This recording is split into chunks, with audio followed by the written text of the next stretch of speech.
Welcome back to the Geeks of Wrath. This is Endgame, I'm SymbioteSaiyan. and we got a couple neat topics to talk about today. You want to start, or do you want me to? No, by all means, after you. All right. So, my first question, I guess, is how do you feel the success of cinematic games is affecting, the game development and production in general? Well, I absolutely love cinematic games. I'm assuming you brought this up because we recently played the demo for Detroit Become Human. And because most of my favorite games to play are cinematic games, but yes. Fair enough. Yeah, I loved that demo. I thought it was fantastic. I'm super stoked for that game later this month, May 24th, I do believe. Definitely a game that I'm going to purchase for the PS4. But that being said, how do I feel about their success and what it's doing for gaming? I absolutely love it. I mean, first of all, I've always loved games with multiple endings. My favorite series of all time is Resident Evil, and the first Resident Evil game had 5 endings. So choice-based games. I loved choose your own adventure books as a child. So probably there's a little bit of that. So choice-based games where you get to decide the outcome. Where at the end of the day, it's not a linear path. You're either making good choices or poor choices, and it's that very first playthrough is entirely how you think. So it tests your judgment call abilities. I love them. Well, I mean, saying you love them wasn't the question, but I do agree. Sorry, go on.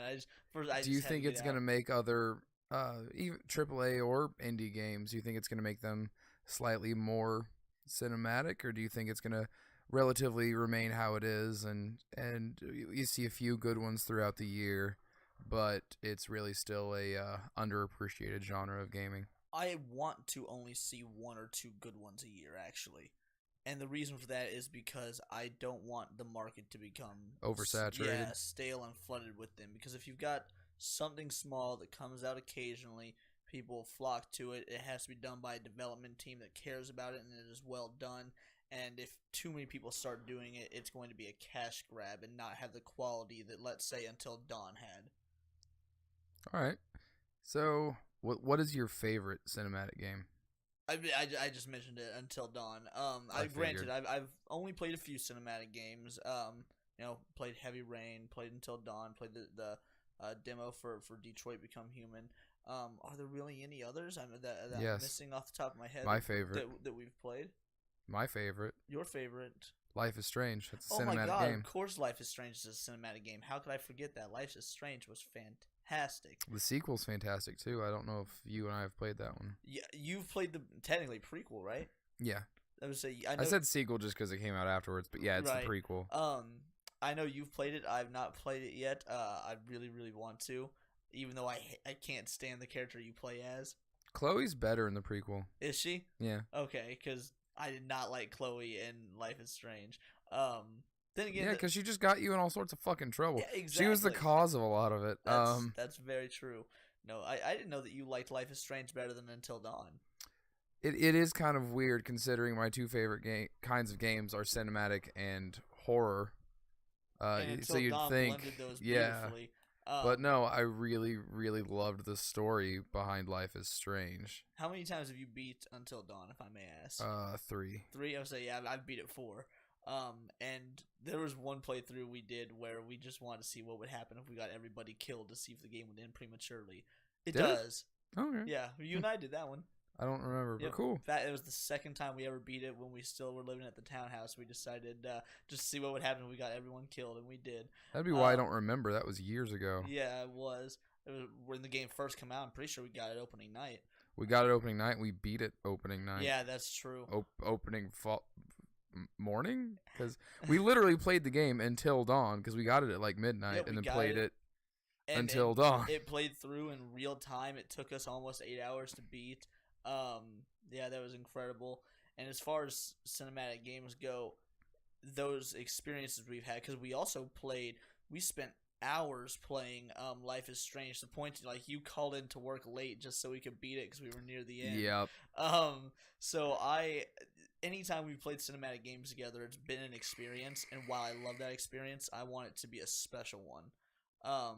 That's fair. But that being said, I really do think that Detroit Become Human is definitely the right kind of game. It's on the right track.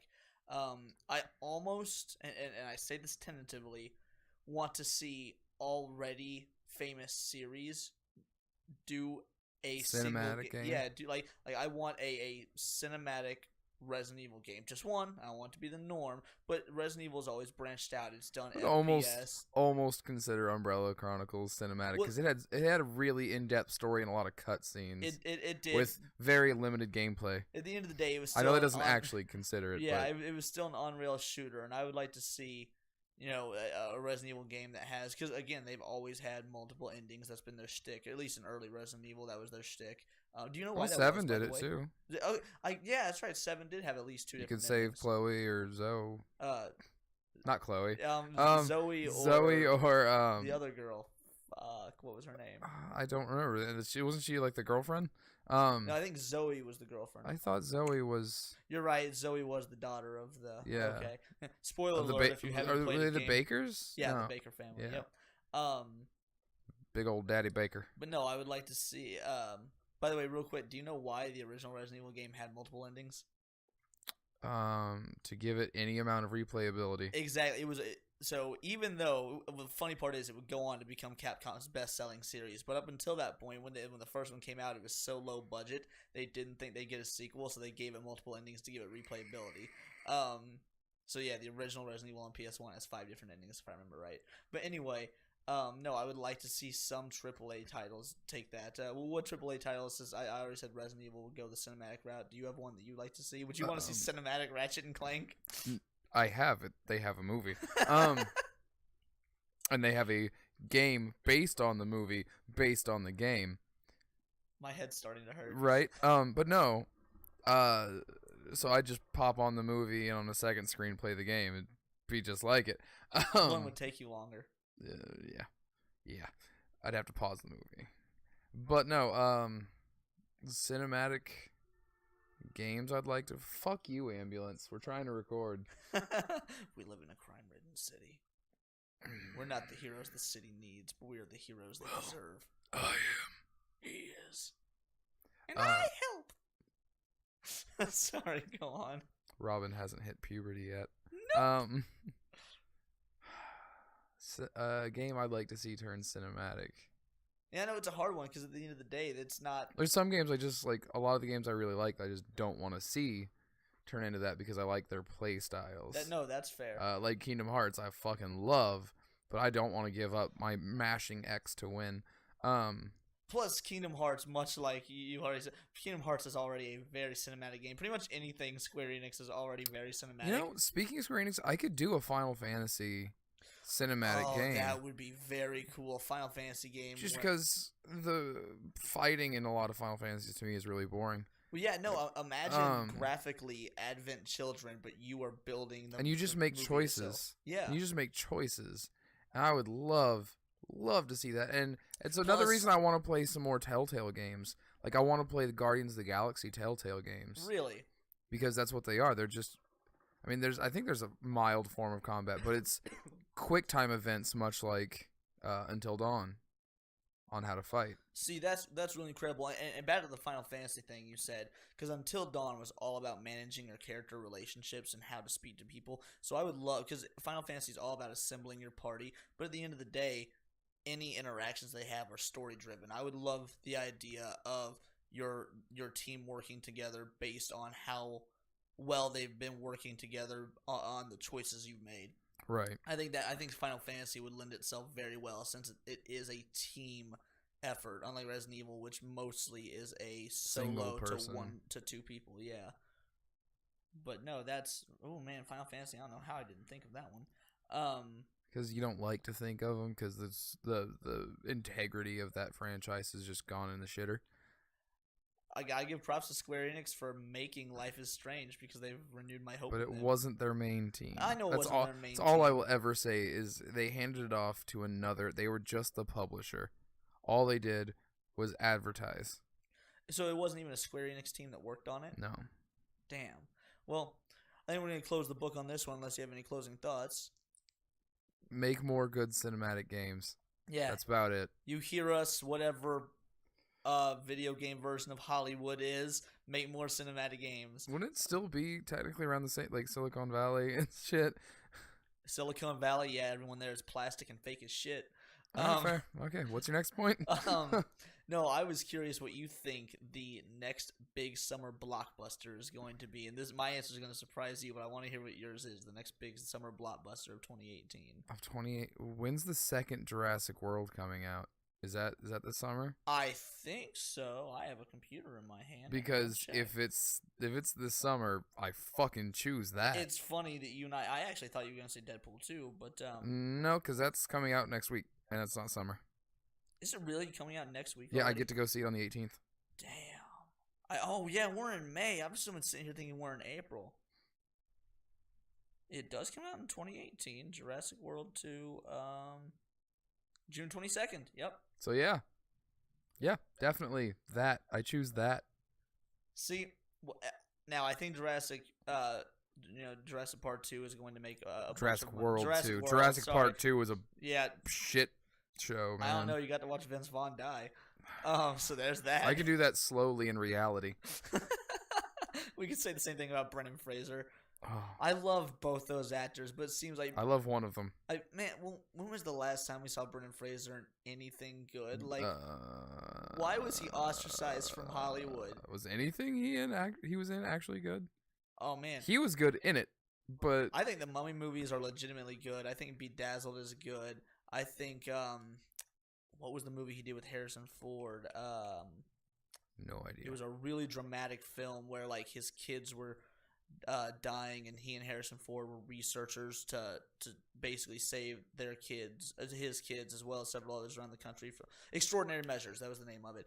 Basically, they were trying to create a cure for this disease, and like, I'm gonna go ahead and give spoilers because this movie came out like 7 years ago. Basically, because Brendan Fraser and the way the medical laws work is working on the project and his kids are suffering from it, they fire him for conflict of interest. So Harrison Ford privately funds Brendan Fraser's research because Harrison Ford's a rich motherfucker in this movie. That way they can work on it like on their own terms, but it doesn't meet like FDA regulations since it's privately funded, so they have to do it like out of country or some shit. It's been a long time since I've seen it, but it was definitely worthy of the name Extraordinary Measures just because of what he goes through to save his kid's life. So back to what do you think is going to be summer blockbuster? The Meg. You're shaking your head at me. Have you not heard of The Meg? No. I'm gonna give Shut up, Meg. I'm gonna give you a synopsis of this movie, and your response is either going to be "fuck you, Hollywood" or "oh my god, I won't lie, I hate that this sounds amazing." Because that's my response. I hate that this sounds amazing, but this will be the next summer blockbuster. So we all heard of this little indie film that broke box office records back in the 70s called Jaws, right? Imagine Jaws, but with a megalodon. It's called The Meg, starring Jason Statham. Yeah, the name is awful, and that's one of the things I love about it. Jason Statham is basically a professional diver who is sent a submarine gets stuck at the bottom of the ocean or on a reef or something, I don't know, with a research team, and a megalodon is attacking said submarine, and professional diver Jason Statham has to go swim down and save them. And this isn't airing on Sci-Fi? That was my thought. They gotta be shitting me. No, this is a real movie coming out in August of 2018, and to me, this is such a throwback to like the 70s, like the 50s and 60s cheesy ass monster movies. I cannot wait. I have absolutely zero interest. Mainly because Jason Statham. Oh, I'm not a Jason Statham fan, but I want to see him in a hokey sci-fi big monster movie. Like, I'll just wait till like the 6th fucking Sharknado comes out.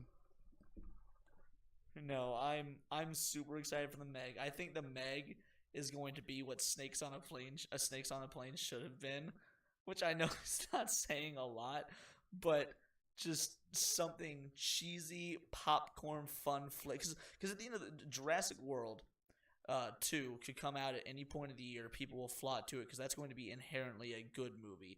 This is going to be a popcorn flick, in my opinion. It's going to be so bad it's good. We'll get back to you guys after ticket sales. Yeah, we will have to remember to bring to Let's see who wins this. Oh no, I know yours is going to win ticket sales wise, because it's, I mean, for one, there's a brand built around it already. But I don't know. People still might be pissed at Chris Pratt. for what? Infinity War. Wouldn't that be great if people boycotted Jurassic World 2 just because? No, because I Chris want them to Pratt? keep making the Jurassic World movies. Me too. Although from the trailers alone, it doesn't seem like. How are they going to follow this up? This looks intense. It looks, and I liked the first Jurassic World. I didn't see it till like a year after it came out. I won't lie. But I really enjoyed it. I'm definitely going to go see this one in theaters since I didn't. You saw it with me and TJ in the theater. I did not. I don't know who you're thinking of. But I'm I didn't. pretty sure. Nope, I didn't end up seeing Jurassic World till it came on HBO or Stars or whatever when I was working the overnight shift and we were allowed to have TV. I didn't go see it with you guys. Yeah. I'm glad that you have that memory of me though, since we didn't get to actually share it together. No, I think the last movie that you and I went and saw together may have been Captain America: Civil War. Ready Player One. Oh yeah, we did go see Ready Player One like a couple month months ago. That's right. We did see that, didn't we? Okay, so up until Ready Player One, which was another fantastic movie, but I digress. And I see. I think when I think of summer blockbusters, I just think when the weather is nice through when the weather is shitty. Because let's be honest, summer here in Missouri is a fluid concept. I would consider. Well, I'll make you a deal. What? We can go see The Meg. If I go see Jurassic World? That works too, but only if we can go watch it at the drive-in. Oh, dude, you have no idea how appealing that is. But we have to wear, like, surfer clothes. Like, we gotta wear, like, a tank top and fucking swimming trunks. I'm gonna wear your Hawaiian shirt that I stole from you like a year ago that I didn't know was yours. I just ran. Gotta wear our hats backwards and big-ass stupid fucking sunglasses. I was really hoping you would say sunglasses. Are we gonna go in flippers or flip-flops? Flippers, definitely flippers. Yeah, we'll go buy some $7 and flippers. some really bad fucking orange spray-on tan just to see this movie. We'll be the spectacle, but the movie will be playing. and we will video this experience and let all of you see what we look like. Or you can check our Facebook, our Drinking Games Facebook for photos when this happens. And watch these big fucking carrots watch a movie. Oh my god, this sounds great. People think we're doing like some sort of pro-Trump thing because we'll be all orange. But no, really, we just want to look like any other douche. I want to build a wall so I don't have to see this movie. Oh my god, that's great. Anyway, I think we've pretty much ran this concept dry. There's only so much you can say about The Meg. But by all means, The Meg. That's just such a. Don't get me wrong. I really do think I'll enjoy this movie. It sounds fun, but could they not have picked a better title? Apparently, it's based off a book of the same name, which no one's ever heard of because no one reads books anymore. I hadn't heard of this fucking book, but The Meg is just not an. Who is hearing that and not thinking of Family Guy? Because you made the joke that I thought of when I first heard this movie was coming out. This is the Shut Up Meg. Yeah, just like I immediately, my head is taken to Family Guy. Fair. Pop culture infection. That's just what happens. Anyway, you had one more topic that you wanted to talk about. Did I? You did. I don't remember what it was because it was your topic, but I don't know. All that's going through my mind as of late has been all the JoJo's Bizarre Adventure we've been watching, and that's all I can think about. So fair, I guess. So would you have Sean Schimmel voice a character in JoJo? Oh my god! Like in Diamond is Unbreakable because all the other ones are set. Diamond is Unbreakable has not been dubbed yet. If I was going to have Sean Schimmel voice a character, let me think of who it would be. Because I would obviously say yes. I want Sean Schimmel to always have work. But I'm pretty sure he will always have work. Because Dragon Ball will never end. But before I answer that, I want to. What's the name of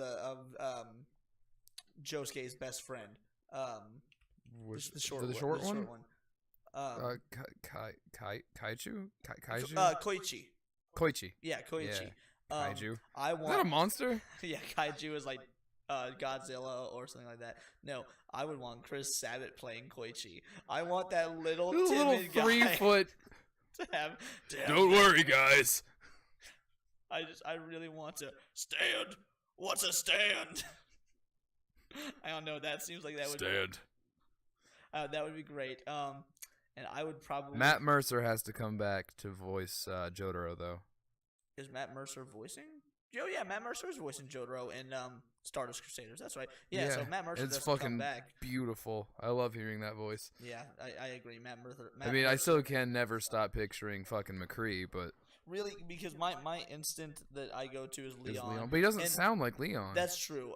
And most people I would say when they hear Matt Mercer, my best guess is most of them probably go to Levi from not Full Metal Alchemist, from Attack on Titan.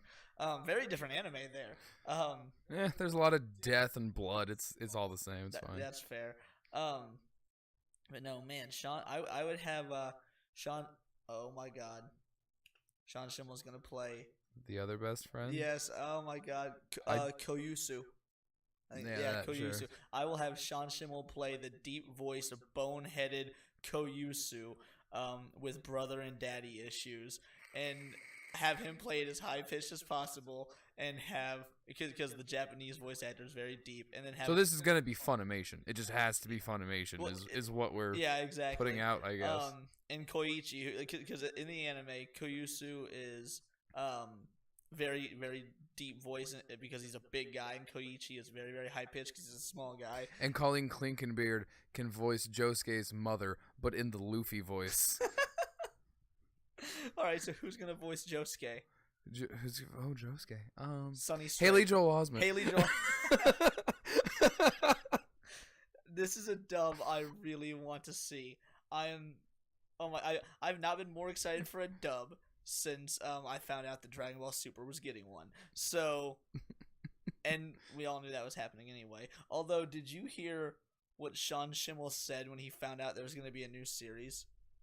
Holy shit!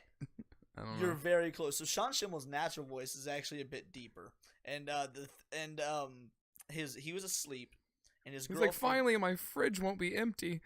his girlfriend woke him up. She's like, they hadn't announced a dub or anything. You know, Battle of Gods had just come out, and then they announced Super would be coming. Mm-hmm. But again, it was only in Japanese, and so there was no word whether it was going to get a dub. And she shakes him and is waking him up, and she's like, "Hey, did you hear about this? Dragon Ball's going to get a new anime." He just kind of rolls over and goes, "Oh, shit." More screaming, and goes back to bed. And apparently he wakes up to Maybe that's what she says when he crawls into bed with her. Oh shit, more screaming. I really want to know if, you know what, I'm not going to go there. I'm not going to start making Sean Schimmel sex jokes. I respect the man too much. Although I do know it wasn't a say, it was praising him. Oh no, I was going to go into, I wonder if he ever does the Goku voice in bed or something like that. Oh like, God. Shouting to his neighborhood, "Give me all your energy." I just hope it at the climax he's just like, "Hold on, honey." Ah! No, he's got to shout Kamehame and then ha as it Kamehame. Kame. Oh God. Oh, this took a weird turn. I do know he occasionally orders pizzas in King Kai's voice. Oh really? Yeah, and that makes me so happy. But how many? I can't do a King Kai voice. I wish I could. But how many pizza delivery men do you think are just like, I get the joke? How many people are like, what's fucking wrong with this guy? How many of those pizza delivery men overlap? All of them probably. It also makes me wonder how much pizza this man eats. He's a decently sized guy. Gotta have the grease guy. to like lubricate his throat. No, apparently, I mean, this. Okay, so from what I read, they record all the screaming. Like, they'll do all the lines, but skip over screaming because they don't want their voice to be like bleeding for other lines. So imagine being in the vocal booth and be like, "I am going to defeat you," like, and then silence, and then silence, and then "This is my full power." More silence, and then going back later, "Ha!" Waiting for about 15 seconds, "Ah!" Like that. I don't know. That's a really really fun. I want to. It's a good mental image. I want to see them record. I don't know. I would love to watch voice actors in the booth because I've heard some fantastic stories from voice actors I met like at conventions and stuff. You know, now before Brotherhood was ever a thing, they thought the end of FMA, Full Metal Alchemist, would be just that, the end. And so when Vic Mignogna was in the booth doing the last lines of Edward, he started crying and asked the sound guys to stop it. This is the story he told at the convention, and he put his phone up on, you know, like on some sort of stand, and hit record, and so he has the recording of him recording the last lines before the show goes dark, which is super cool to think about. I don't know. I would love to watch people record voice acting. It seems like a great time. You look over at me a lot. We're recording voice. That's true. We're not acting. Count? We're just being us. Shit. Give me your best acting right now. Go. He's looking at me. Sorry, silent films. He was looking at me very confused, and that was acting because Endgame knows everything. Anyway, guys, I think that's about ready to wrap this one up. I hope that you guys have a fantastic rest of your weekend. If you want to come see us at CosplayCon, which is in Jeff City, Missouri, June 14th through 17th, we will be there. We will be cosplaying. You can come see who we'll cosplay as. We'll be there with Red Leon. We will be there with Red Leon. Go ahead and check his channel out. He's a fellow YouTuber. And also, if you like drunk things or like let's plays, or do you like playing with things? If you like getting drunk and playing with shit, go ahead and check out our gaming videos. We do drunken let's plays, hence the name of the channel, Drinking Games. Anyway, we're out of here. You have a good rest of your day, everybody. Later, guys.